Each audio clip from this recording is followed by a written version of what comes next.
बच्चों surface areas and volumes exercise 13.3 इसका question 2 देखते हैं।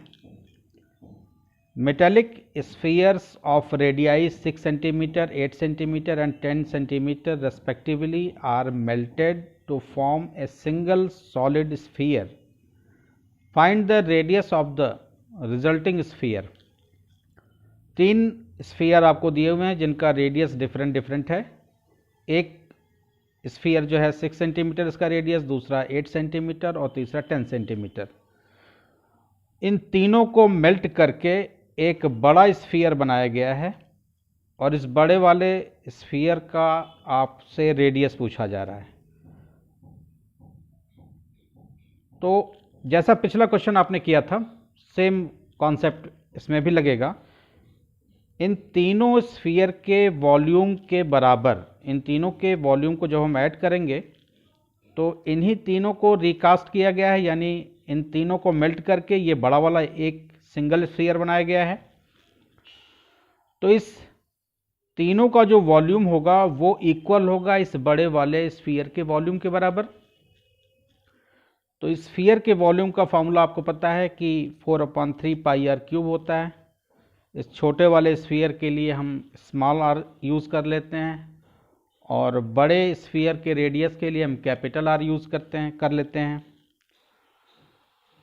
तो हमने कॉन्सेप्ट को नोट कर लिया। Total volume of 3 metallic balls of different radius, यानी तीनों जो डिफरेंट रेडियस के मेटेलिक बॉल्स हैं इनका टोटल वॉल्यूम इक्वल है volume of single ball of larger radius, यानी लार्जर रेडियस के सिंगल बॉल के वॉल्यूम के बराबर होगा इन तीनों का वॉल्यूम। फॉर्मूला है volume of sphere 4/3 pi r cube. तो हम टोटल वॉल्यूम पहले निकालते हैं। इन तीनों जो बॉल हैं अलग अलग रेडियस की, इनका टोटल वॉल्यूम हम निकाल लेते हैं। तो then total volume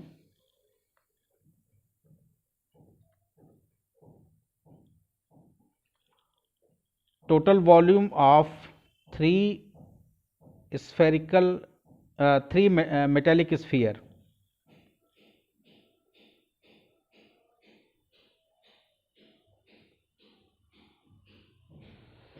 formula 4/3 pi r cube. R जो है अलग अलग है सबका, तो हम आर की वैल्यू की ओर बदलते जाएंगे। रेस्ट 4/3 और पाई, ये तो सबके लिए कॉमन होगा। तो हमें इन तीनों के वॉल्यूम को ऐड करना है, इसका भी वॉल्यूम, इसका वॉल्यूम और इसका वॉल्यूम। यही ट्रांसफॉर्म हो रहा है इस बड़े वाले स्फीयर में। तो रेडियस हम इसमें वैल्यू डाल दें केवल 4/3 पाई आर क्यूब। एक है 6 सेंटीमीटर रेडियस का, इसका क्यूब हो गया, प्लस 4/3 पाई दूसरा जो स्फीयर है वो 8 सेंटीमीटर का है तो इसका क्यूब हो गया, प्लस तीसरा जो स्फीयर है उसका रेडियस 10 सेंटीमीटर है तो 4/3 पाई और 10 का क्यूब। 4/3 पाई आपको कॉमन दिख रहा है तो 4/3 एंड पाई हम बाहर ले लेते हैं। हमारे पास अंदर आएगा 6 का क्यूब प्लस 8 का क्यूब प्लस 10 का क्यूब। 4/3 पाई सबका हम क्यूब करते जाएं तो 6 का क्यूब होता है 216, 8 का क्यूब होता है 512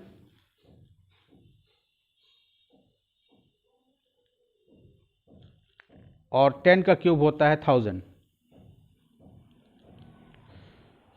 4/3 पाई और इन सबको जो हम ऐड करेंगे 216 प्लस 512 प्लस 1000 तो हमारे पास आएगा 1728। पाई की वैल्यू डाल देते हैं 22/7, 4/3 इंटू 22/7 इंटू 1728 सेंटीमीटर क्यूब। ये हमारा तीनों जो अलग अलग रेडियस के स्फेरिकल बॉल थे उन तीनों का ये कंबाइंड वॉल्यूम आ गया। अब हम इस बड़े वाले स्फीयर के, यानी जो सिंगल है जिसका लार्जर रेडियस है, उसका फॉर्मूला लिखते हैं। Now the volume of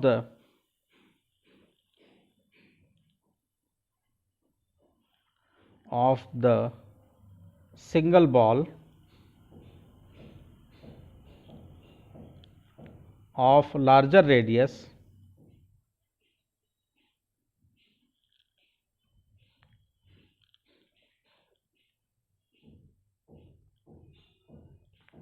equal to, formula वही होगा 4/3 पाई आर क्यूब, लेकिन यहाँ पे हम चूंकि लार्जर बॉल है तो हम, और रेडियस भी डिफरेंट है, इसका रेडियस भी अलग होगा, वही आपसे पूछा जा रहा है। 4/3 पाई कैपिटल आर क्यूब हम ले लेते हैं, ये फॉर्मूला हो गया। और ये आर क्यूब हमको फाइंड करना है, आपसे पूछा जा रहा है कि बड़े वाले स्फीयर का रेडियस बताइए। तो कॉन्सेप्ट वही होगा, जो ये टोटल वॉल्यूम आया इसको हम डिवाइड करेंगे 4/3 पाई से, यानी आर क्यूब अगर हमें फाइंड करना है तो इसके साथ जो मल्टीप्लाइड क्वांटिटी ये सब इसके डिवीजन में चली जाएगी, इसके नीचे चली जाएगी। तो पहले हम इक्वेट करके दिखा दें। 4/3 इंटू 22/7, ये आपका जो तीनों बॉल का कंबाइंड वॉल्यूम है, इसको हम पहले इक्वेट कर दें इससे, इंटू 1728 इक्वल है 4/3 पाई आर क्यूब के।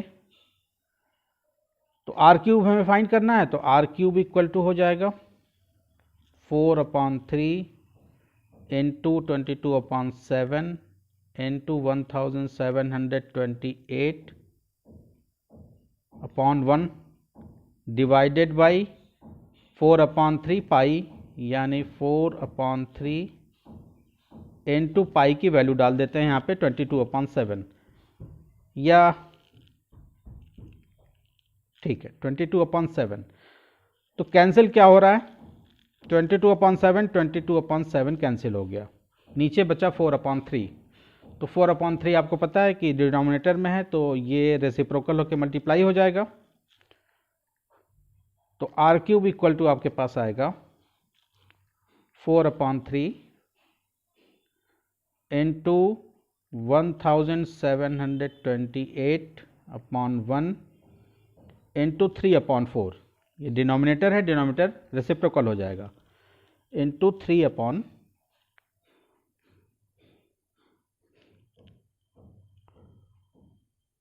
और कोई ज़रूरत नहीं है इसकी, 4/3 से भी कैंसिल हो जाएगा। तो आर क्यूब आपके पास आया, आर क्यूब आपके पास आया, यहाँ देखिए पाई से हमने पाई को कैंसिल किया था और 4/3 को 4/3 से कैंसिल कर दिया, इधर मेरा ध्यान नहीं गया।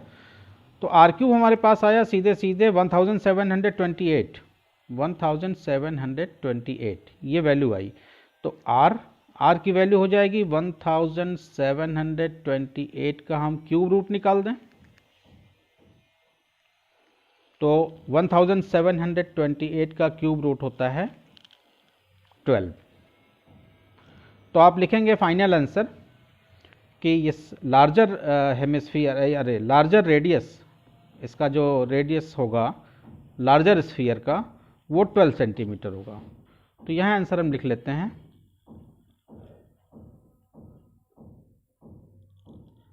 Hence radius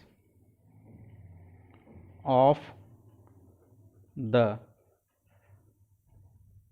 larger spherical ball,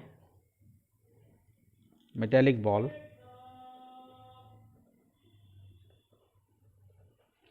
equal to 12 centimetre. तो ये भी इजी क्वेश्चन था, होप आपके समझ में आया होगा। वीडियो अगर अच्छा लगा है तो चैनल को सब्सक्राइब कीजिए, अपने फ्रेंड्स के साथ शेयर कीजिए, बेल आइकन को भी प्रेस कीजिए अपडेट रहने के लिए, क्योंकि आने वाले वीडियोस में हम complete NCERT, exemplar, RD. Sharma और आर.एस. अग्रवाल के क्वेश्चन आपको कराएंगे, साथ में फिजिक्स और केमिस्ट्री की भी वीडियोस आपके लिए लाएंगे।